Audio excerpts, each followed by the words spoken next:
Let's continue the breast. तो हम फाइब्रोएडेनोमा की सर्जरी डिस्कस कर रहे थे। तो इसमें अगर लोअर हाफ में रहता है लीजन तो इंफ्रामेमरी इंसिजन हम देते हैं, जिसको गिलार्ड थॉमस इंसिजन भी बोलते हैं।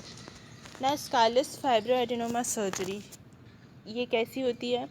एक तो दो टाइप की होती है, ये रेडियो फ्रिक्वेंसी अब्लेशन होती है एंड दूसरी वैक्यूम असिस्टेड बायोप्सी सिस्टम होता है, जिसको बोलते हैं मैमोटोम। रेडियो फ्रिक्वेंसी अब्लेशन RFA जो होता है वो उसमें 2 to 3 मिलीमीटर का इंसिजन दिया जाता है और प्रोब यूज़ की जाती है फाइब्रोएडेनोमा को रिमूव करने के लिए। जबकि वैक्यूम असिस्टेड बायोप्सी सिस्टम मैमोटोम में 8 गॉज का नीडल यूज़ किया जाता है और उसमें भी 2 मिलीमीटर का इंसिजन दिया जाता है और रिमूव किया जाता है चंक्स ऑफ फाइब्रोएडेनोमा को, मतलब पार्ट्स में इसको रिमूव किया जाता है, पीसेस में रिमूव किया जाता है, एक साथ नहीं रिमूव करते हैं। नाउ ये फाइब्रोएडेनोमा के लिए नहीं किया जा सकता, उस तरह के फाइब्रोएडेनोमा के लिए जो कि फार अवे हो मिड लाइन से या फिर ग्रेटर देन या equal to 2 centimetre of size हो, तो उसके लिए ये स्कालस वाला नहीं किया जा सकता। नाउ नेक्स्ट कंडीशन है फाइलोड्स ट्यूमर या सिस्टोसार्कोमा या फिर फाइलर्ड्स भी इसे बोलते हैं। ये थर्ड या फोर्थ डिकेड ऑफ लाइफ में होता है। ये बिनाइन या मैलिग्नेंट दोनों हो सकता है और ये हेमाटोजेनस स्प्रेड इसका सबसे ज़्यादा होता है और मोस्ट कॉमनली ये लंग्स में जाता है हेमाटोजेनस स्प्रेड से, और लिम्फ नोड में ये रेयरली ही जाता है, लेस देन 10% चांसेस होते हैं जाने के। डिफरेंस क्या होता है इसमें? तो डिफरेंस तो नंबर ऑफ माइटोटिक फिगर्स में होता है और ये कंफर्म किया जाता है बायोप्सी से, ना कि FNEC से। बिनाइन और मैलिग्नेंट में डिफरेंस माइटोटिक फिगर्स का होता है। क्लिनिकल फीचर्स क्या होते हैं इसके कि रैपिडली एनलार्जिंग ब्रेस्ट लंप होता है फाइलॉइड्स ट्यूमर, और डायलेटेड वेन्स होती हैं चेस्ट वॉल के ऊपर। डायग्नोसिस कैसे होता है फाइलॉइड्स ट्यूमर का? बायोप्सी से होता है और लेस देन 10% ये लिम्फ नोड के थ्रू जाता है, इसलिए एक्सिलरी क्लियरेंस की ज़रूरत नहीं होती है इसमें। या मैनेजमेंट कैसे होता है फाइलॉइड्स ट्यूमर का? सर्जरी से होता है, एक तो लम्पैक्टोमी कर सकते हैं, दूसरा सिंपल मैस्टेक्टोमी कर सकते हैं। तो लम्पैक्टोमी में वाइड लोकल एक्साइजन देते हैं और इसमें रेडियो थेरेपी की ज़रूरत नहीं होती है, जैसे कि BCS में होती है, इसमें नहीं होती है। सिंपल मैस्टेक्टोमी के इंडिकेशंस क्या होते हैं?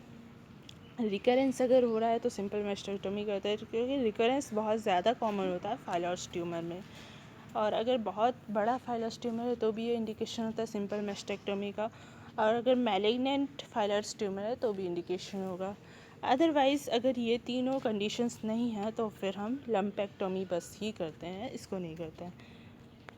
नाउ मेस्टैल्जिया है नेक्स्ट कंडीशन। तो ये साइक्लिकल या फिर नॉन साइक्लिकल हो सकता है। साइक्लिकल बहुत ज़्यादा कॉमन है as compare to non cyclical. तो साइक्लिकल में आता है फाइब्रोएडेनोमा या फाइब्रोसिस्टिक डिसीज़। ये मोस्टली 25 to 40 ईयर्स के पेशेंट्स को होता है, जैसा हमने फाइब्रोएडेनोमा में देखा था। इसके क्लिनिकल फीचर्स में पेन होता है और मैक्सिमम पेन मेंस्ट्रुअल साइकिल के पहले आता है, शुरू होने के पहले, और ग्रेजुअली वो कम होता जाता है वो पेन, और फिर अगेन बढ़ जाता है नेक्स्ट साइकिल आने पे। तो इस तरीके से ये साइकिल चलती रहती है पेन की, इसलिए इसको साइक्लिकल बोलते हैं। इसमें लंपी ब्रेस्ट होता है और ऑन एग्ज़ामिनेशन हमको लंपी ब्रेस्ट मिलता है, बट कोई डिस्क्रीट लंप नहीं मिलता है। डायग्नोसिस कैसा होता है इसका? USG से होता है। मैनेजमेंट कैसा होता है? लाइफ स्टाइल चेंजेस को रेकमेंड करते हैं हम पेशेंट को। क्या बोलते हैं? वेट रिड्यूस करने बोलते हैं। दूसरा, चाय कॉफ़ी कम करने के लिए बोलते हैं। तीसरा, एडिक्वेट स्पोर्ट्स ब्रा पहनने के लिए बोलते हैं। देन फोर्थ, विटामिन E और प्रिमरोज ऑयल कैप्सूल को लेने के लिए बोलते हैं, 2 मंथ्स तक लेने के लिए बोलते हैं, और अगर फिर भी दर्द बना रहता है तो फिर लो डोज हम टेमोक्सीफेन देते हैं या फिर डायनाजोल भी दे सकते हैं, लेकिन उसके साइड इफ़ेक्ट्स ज़्यादा होते हैं तो फिर टेमोक्सीफेन ही प्रेफर किया जाता है। देन नॉन साइक्लिकल के बारे में देखें तो टियाट सिंड्रोम में होता है एक तो कॉस्टोकॉन्ड्राइटिस को टियाट सिंड्रोम बोलते हैं। और इसका मैनेजमेंट कैसे होता है? इंट्रालीजनल ट्रायमसिलिनोल से होता है, जो कि कीलोसिस, सब म्यूकस फाइब्रोसिस, इन सब के लिए भी यूज़ किया जाता है, सॉरी कीलोइड्स के लिए। एक तो इसमें होता है, दूसरा मॉन्डोस डिसीज़ में भी नॉन साइक्लिकल वाला होता है। मॉन्डोस डिसीज़ मतलब कि सुपरफिशियल थ्रोम्बोफ्लेबाइटिस हो जाता है चेस्ट वेन्स का। ये एम्स एग्ज़ाम में आया था। ना इसके कॉर्ड लाइक स्ट्रक्चर्स बन जाते हैं इसमें बीनीथ द ब्रेस्ट के नीचे, और इसमें पेन होता है। मोस्ट कॉमन ये लेटरल थोरेसिक वेन में होता है, और इसका मैनेजमेंट एनाल्जेसिक्स से होता है। ये कैंसर की रिस्क को इंक्रीज़ नहीं करता है, लेकिन ये प्रोथ्रोम्बोटिक स्टेज से एसोसिएटेड होता है, जो कि कैंसर का एक साइन है। तो मतलब एक साइन देता है ये कि कैंसर की रिस्क हो सकती है। नाउ नेक्स्ट कंडीशन है ब्रेस्ट सिस्ट की। तो ये फ्लूइड फिल्ड स्ट्रक्चर होता है। इसका डायग्नोसिस यूएसजी से होता है, क्योंकि यूएसजी से हम सॉलिड और फ्लूइड फिल्ड को डिटेक्ट कर सकते हैं, सॉलिड एंड सिस्टिक को। तो अगर ये सिम्टोमेटिक या लार्ज होता है तो फिर इसमें कॉम्प्लेक्स सॉलिड फीचर्स भी आते हैं। तो उस कंडीशन में एस्पिरेट करते हैं हम इसे। तो एस्पिरेट में दो कंडीशंस हो सकती हैं, एक तो नॉन ब्लडी एस्पिरेट आ सकता है, दूसरा ब्लडी एस्पिरेट आ सकता है। तो नॉन ब्लडी एस्पिरेट में क्या, सिस्ट रिजॉल्व हो जाता है कम्प्लीटली, और हम पेशेंट को मॉनिटर करते हैं। इसमें फ्लूइड को साइटोलॉजी के लिए सेंड करने की ज़रूरत नहीं होती है। जबकि अगर ब्लडी एस्पिरेट आता है तो रेसिडुअल सिस्ट प्रेजेंट होता है, मतलब पूरी तरह से रिमूव नहीं हो पाता है। तो उसमें हम फ्लूइड को साइटोलॉजी के लिए सेंड करते हैं और सिस्ट को एक्सरसाइज भी करते हैं, जिससे कि वॉल्स को भी हम सेंड कर सकें बायोप्सी के लिए। नाउ निपल डिस्चार्ज कैसा हो सकता है, ये भी एक कंडीशन है। तो एक सिंगल डक्ट से हो सकता है, दूसरा मल्टीपल डक्ट से, तीसरा सरफेस ऑफ निपल से हो सकता है। तो सिंगल डक्ट या मल्टीपल डक्ट्स में सेरस निपल डिस्चार्ज आता है, जबकि सरफेस ऑफ निपल से पैजेट्स डिसीज़ और एक्जिमा हो सकता है। सो सेरस निपल डिस्चार्ज प्यूबर्टी की कंडीशन में हो सकता है, प्रेगनेंसी के दौरान हो सकता है, कैंसर के कारण हो सकता है, और डक्ट एक्टेसिया के केस में भी हो सकता है। इसमें ग्रीनिश ब्लूइश अगर डिस्चार्ज आता है तो ये मल्टीपल डक्ट एक्टेसिया को इंडिकेट करता है, और मोस्ट कॉमन कॉज होता है पैथोलॉजिकल निपल डिस्चार्ज का।